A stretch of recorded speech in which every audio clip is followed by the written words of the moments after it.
Hey, good morning, YouTube. How you doing? What's going on? Where you been? Yay, it's Tuesday morning. Yeah, yesterday was like rough, man. I was exhausted. Probably because I stayed up till like, I don't know, 2:30 Monday morning, and then I had to get up and go to work and feed babies in between. I was exhausted yesterday. Wow, it's a long day. So, how's everybody been? We've been great. Got all the stuff done. I think I said that last week. We got all the backfill done. We've had lots and lots and lots of rain since. Still don't have any grass seed down. I think we're just going to throw some seed down and just kind of let it do what it needs to do, just to try to, hold the dirt so that it doesn't just kind of erode away. So it was a very busy weekend. This weekend, as I told you guys last Tuesday, Dixie Day had their annual poker run. This year, our host was the American Legion. Oddly enough, I didn't even realize we had one in Cleveland. We do. We actually have a very large chapter, as a matter of fact. They were phenomenal host. Very gracious, very giving. Their members were amazing. The auction went super, super, super well. I think we ended up having a total of 62 registered riders, which is good. Really, really, really good. And I think the crown and scepter for the furthest traveled, I think was a couple from Florida. I'm pretty sure they were American Legion members, and they literally just came up to, help out their American Legion, which is awesome and amazing. I'm pretty sure we're going to have it there next year. They were really, really, really great people. The place was really nice. It was big. They fed everybody twice. They charged $5 for the plates. I think we did hamburgers and hot dogs from like 10 to 3, and then from 3 to 6, we did baked ziti and salad and stuff. And they took all of the proceeds, all of them, from that, and gave them straight to Dixie. I think we actually hit a record this year. We don't have the full numbers, but I think we're $9,000 or maybe a little bit over. So that's phenomenal. Yay to everybody that helped and everybody that got involved and all the riders that spent all their money, doing the ride and doing the auctions and doing all those things. So that'll really help out Dixie a lot. So thank you everybody that came out and supported. Don't forget we have more fundraisers throughout the year, but that is our biggest. So while we were at the fundraiser, I showed up that morning. I wasn't able to ride because I have kittens, so I decided to just help out at the actual venue and do whatever it was that they needed me to do, which I did. I just, tell me what to do and I do it, and I did. While we were there, one of the ladies came up to me and said, "Hey, can you come out to my car?" And I said, "Sure. Do you need me to help carry some boxes or something?" And she's like, "Well, not exactly." And I was like, "Do you have a kitten?" She's like, "Yes. Yes, I do." They found a kitten at the car wash. I forgot what car wash it was, but apparently they had called Dixie. Dixie sent, I think it was Cheryl, sent her out there to go pick up this poor little kitten that was just absolutely covered in grease and muck. I mean, he was a beautiful ginger, but you couldn't tell it because he was just gross. He was a lot older than I normally take. I'm estimating him, they named him Suds, which is just cute as could be. I'm estimating Suds to be between 8 and 10 weeks old, which is way bigger than I normally take. But he looked like he was in really rough shape, and I said, "Hey, I'll go ahead and take him. We're going to need to find another foster, but let me take him. I'll try to get him well, do whatever it is that we need to do." Hung out all day with me in a cat carrier. Well, actually, he was in a box. And then I called the prince, who was on his way to come over to do the ride. So he was on his motorcycle and said, "Hey, will you grab me that kitten carrier and a can of wet food?" So he was able to do that on his bike because he's amazing. So thank you, my friends, for saving me once again. We put him in that carrier, gave him the can of food. He was starving to death, very hungry. I left around 1:30 to take a break and then come back at 4. So when I did that, I came home and obviously gave the poor little man a bath because he was just disgusting. He really liked the bath, to be quite honest with you. He was kind of enjoying that.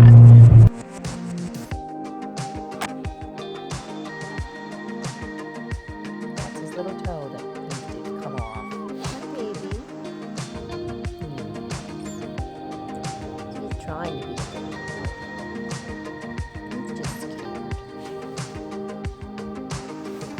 But while I was bathing him, I'm getting him down, to his feet and having to clean him between his little toes because they're just solid black. And I notice on his right paw that his first little digit is partially severed. Like it was really flippy floppy.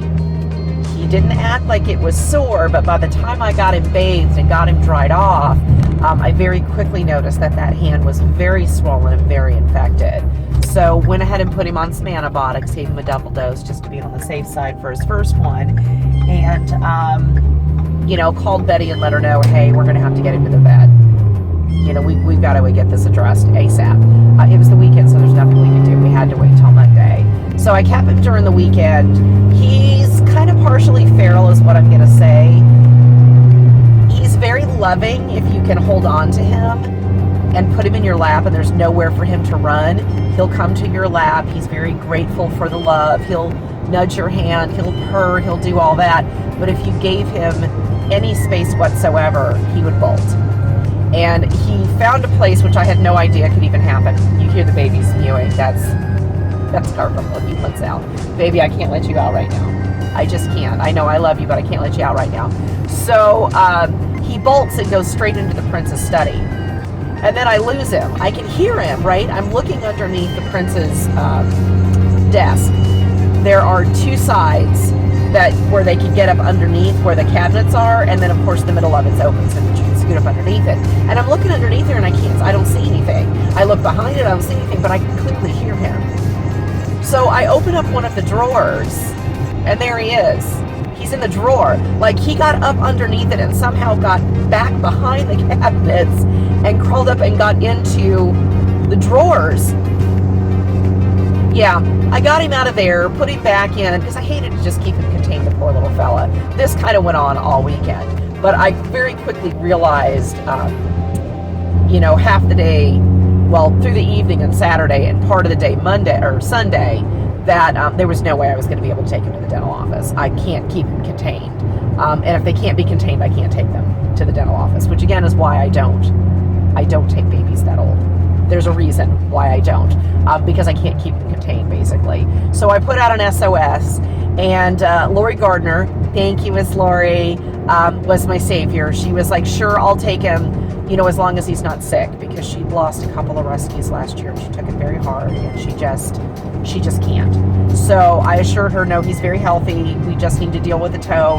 He needs a lot of special attention. He's a really sweet man. We just kind of need to get him socialized a little bit more. Well, thankfully, Miss Lori is retired, and she's got nothing but time on her hands. So she took him Monday, took him to the vet, took him at 3:30. She's kind of been keeping me up to date. He's doing very well in her care. He's very happy. They actually just removed the nail at this point in time, kind of like they do when they declaw, even though we don't declaw. But he just removed the nail, and they're going to give it a few days, about a week or so, and see how it does. If it does well enough, they'll leave it alone. If not, then they'll go ahead and amputate the whole digit. So we'll see how he's doing. But he's doing very well. He's eating. He's gaining weight. He absolutely loves Lori. So thank you, Lori. She may be a new possible foster up for me when I have them kind of move forward, basically. Because I always need foster ups, because Dixie is just always cramp-packed. And they can't guarantee me that they'll have somebody to foster up for me. So I do whatever I can to try to set those things in motion ahead of time to take the strain off of Dixie. Although I will say I only have one that will be fostering up right now for my older group. Update, I have 6 kittens right now. We have the 3 older ones. We have Garfunkel, which already has a home. We have Tabby and Tux. And then I have my new 3 babies. They are 2.5 weeks old. Our elf babies, Buddy, Jovi, and Lingly. So for the older kids, Tux now has a family. They will do the foster to adopt. They will probably get him about mid-July. They have vacation to go on, so obviously I'll keep him until then. As I stated before, foster to adopt is where I will actually let the kitten go before they have been fixed and vaccinated, when they're old enough to be eating on their own. The rule is when they become 2 pounds, then their job is to take them straight to Dixie. They pay to have them fixed and vaccinated, and then the adoption is final once that's done. That takes the strain off of Dixie trying to find fosters. It takes the strain off of Dixie having to feed them and vet them and do all those things. And it also takes the strain off of them having to physically pay. Half the time the adoption fees don't even cover the cost of the spay, neuter, and vaccine. So this way I've kind of dealt with 3 issues pretty quickly. So we've got 2. I only have 1 that will be ready to foster up, which will be Tabby. She's agreed to take Tabby as long as they get along, which, you know, that's part of kind of doing what we do, is make sure that they do get along with other animals, and they will, they just need time. So I'm hoping once she's kind of calmed him down a little bit. Do you really? All right, I'll let you out. Come on. Right? All right, come on. Just you, though. Just you. Come on. Come on, just you. You better get out. Come on, just you. Just you. Here we go. All right, he wants out, so we'll put him out. Everybody else is going to get mad. Say hi, Garfunkel. Little G-Man. Say, hey, G-Man. What are you doing? You need to come back over here where I can keep hold of you. You going to be my little parrot? Hey. You going to be my little parrot? What you doing, G-Man? He's such a big boy. The prince is so in love with G-Man. He has a family, but the prince wants to keep him. We can't keep him. He has a family. He's not happy about it. Let me just say, he absolutely loves this kitten. Let me tell you something. Last weekend, I'm trying to put these babies to bed, and I'm looking around. I can't find Garfunkel anywhere. Guess where he is? You got any guesses? You were close, but no, that wasn't right. He was in the bed with the prince. He didn't get in there by himself. You know how I know he didn't get in there by himself, that the prince put him on the bed? Is because there's a barrier between my bedroom door and the bedroom. So that, hi baby, so that they can't jump over. He can't jump over that. So I know dang good and well the prince actually put him in bed with him, and he was all snuggled up in that bed, just happy as could be. Look at him.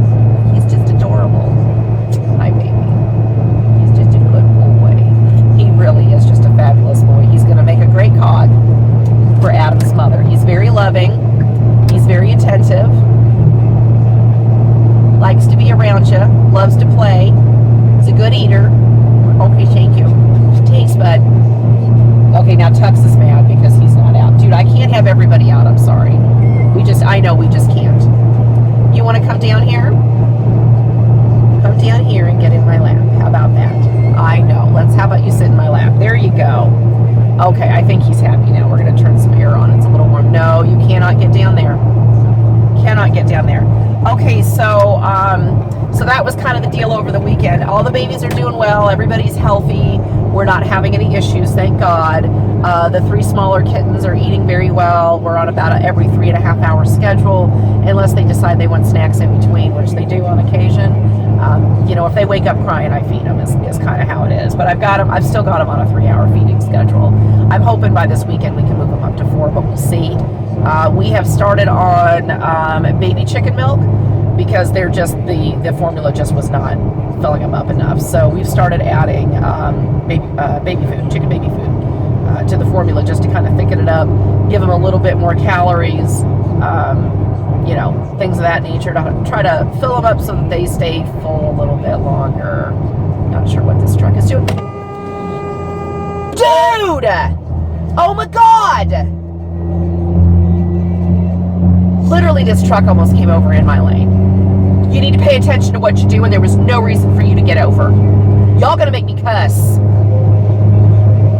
Yeah, I gave him the look. Got babies in the car. Pay attention to what you're doing. See, they got this thing. Okay, we're gonna gripe now. I've got to gripe, because I see this all the time, and it really irritates the you-know-what out of me. Most states have the law to move over when there's a disabled vehicle, someone pulled over, whatever it is, yada, yada, yada, yada, blah, blah, blah. Move over, but here's the stipulation. If you can. That doesn't mean you slam on your brakes and you whip over into the left-hand lane and basically cause an accident because you're trying to move over because there's a vehicle on the side of the road and nobody's there. Dude, if you can't move over, you can't move over. Just slow down a little bit. How about that? Semi-truck was doing the exact same thing. We got workers on the side of the road over here picking up trash. There's everybody in the left-hand lane already. He's got his turn signal on. Dude, you can't get over. Everybody's in the left-hand lane. Just go ahead and turn over. He passes the guy, okay? There's no longer anybody over there. And what does he do? He starts drifting over into my lane. No reason. What, anybody in front of him? No reason for him to get in the left-hand lane. I was in the middle passing him. Y'all learn your rules. It isn't always you have to move over, kill somebody trying to do it. It means move over if you can. If there's nobody over in the left-hand lane, go ahead and scooch on over. If not, just slow down a little bit. Doesn't mean you need to slow down to 35 in a 65-mile-an-hour zone. Just slow down a little bit. All right, Enderman. Jesus. Lord have mercy. Okay. Suck in, Jesus. Blow out Satan. People are determined to make me mad today. I'm already mad, fixing to have to fight with the IRS. Okay, we're done with the rant. Anything else happened? No, it rained all weekend, so didn't really get anything done. Didn't do anything else, just at Dixie. I spent all day at Dixie. Ooh, I will tell you, I got the cutest little kitty purse. I had to fight for that purse. It was on the silent auction. I'll get a picture of it, which I have, and I'll insert it somewhere in here, like, I don't know, maybe right here.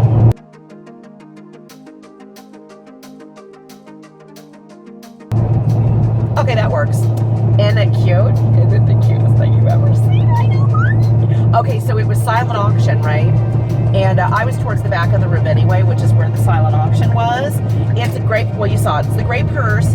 Got little kitty ears on it, a little kitty face. I didn't realize it because they had kitty dish towels over the top of it. When I picked up the dish towels, I realized what it was and went, oh, God. Because I had no intentions of buying anything that day. I never have any intentions of buying anything, but it happens. Hi, baby. So I go down on the list, right? And I don't know whoever Elizabeth B was, but she was determined that she wanted that purse. And every time I'd put a bid down, I'd go back a few minutes later and Elizabeth B would put $1 more. Well, at that point, it's a competition. Now I have to win. I don't really have a choice. I paid more for the purse than I wanted to pay for the purse, but the point was is I had to win now. It really didn't matter. There was a couple other people, but it was pretty much between me and Elizabeth B. I didn't know who Elizabeth B was, but I knew she wasn't going to win. So I don't know, about halfway through, I catch a lady coming through, putting her name down there. Ah, I know who Elizabeth B is now. Caught you, sister. So I waited for her to walk away and then turned around and put down another $1. I thought, no, we're not going to do this. This happened a couple of times. She finally gave up. I think my last bid was $37. I saw her coming around and I'm just, I'm not looking, but I'm looking like, what are you doing? Yeah, right. She goes and she looks down and then she turns around and then she looks down again and I'm thinking, that's right, sister, walk away. It's more than you want to pay. And it was. She walked away. I got the purse. Yay me! It was all in for good stuff, right? Right. It's all for donations, so it was for charity. Technically, it's not dastardly if it's for charity. It was for a good cause. But I got the purse. Not carrying it yet because I've got my my satchel right now that I'm carrying. So, dude, what do you want? I got you out. I don't know what else to tell you. You're so cute, though. You really are cute. Yes, you are. You did a tweetest little boy. Yes, you are.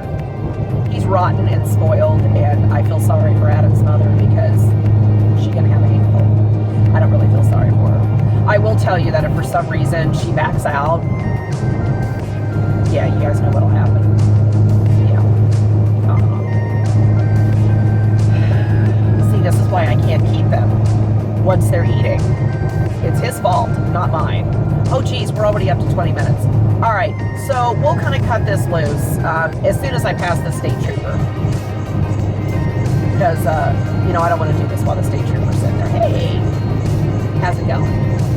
Just stately little cubby hole, which he is. All right, so I'm going to go ahead and end the video. That was literally 20-something minutes of just complete total nonsense and kid cuteness. So sure, why not? You guys know the rules. Until I see you next time, stay safe, stay clean, have a perfect day.